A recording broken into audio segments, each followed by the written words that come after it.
respect to Mr. Lopez, the housing in the area from Little Rock to Jackson, a lot of those homes are 100 years old.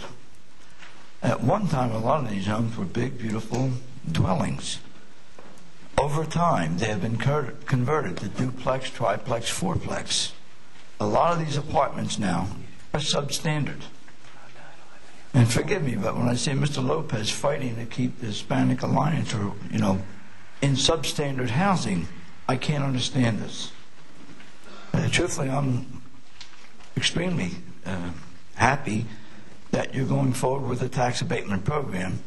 I think that's the best way to go about it.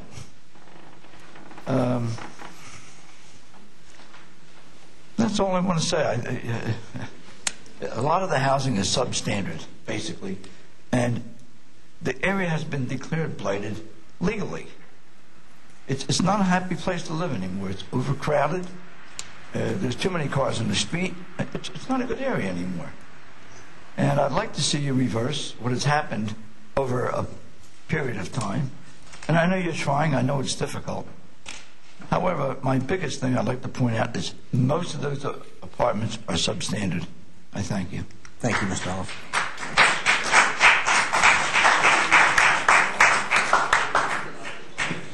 Mr. Wiesen?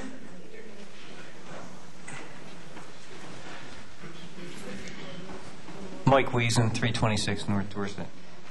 I was originally in favor of this whole project from the very beginning. I didn't like the word eminent domain, but I liked the pictures that Pulte presented, what the city presented, and it was just a beautiful, gorgeous project that I still have today in my store that I show to people.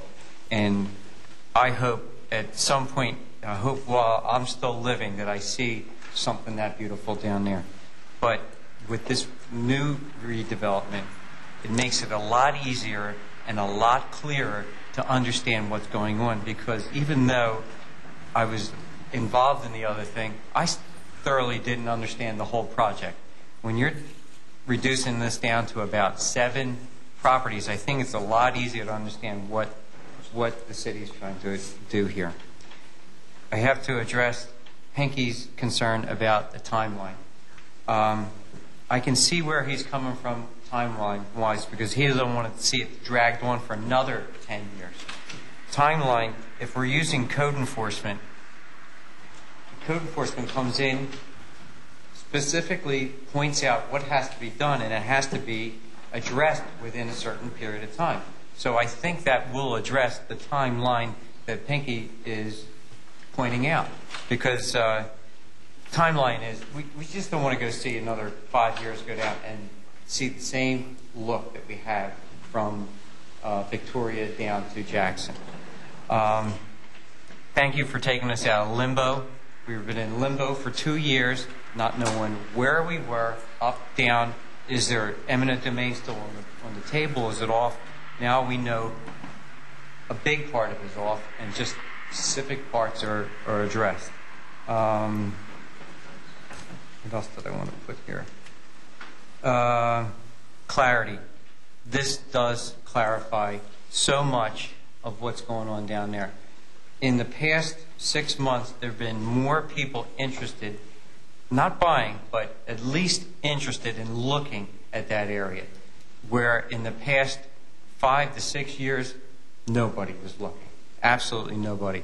And if anything, this may spark something. If one guy does one thing, the next guy will do something. So I just got to hand it to you for making it a little bit simpler.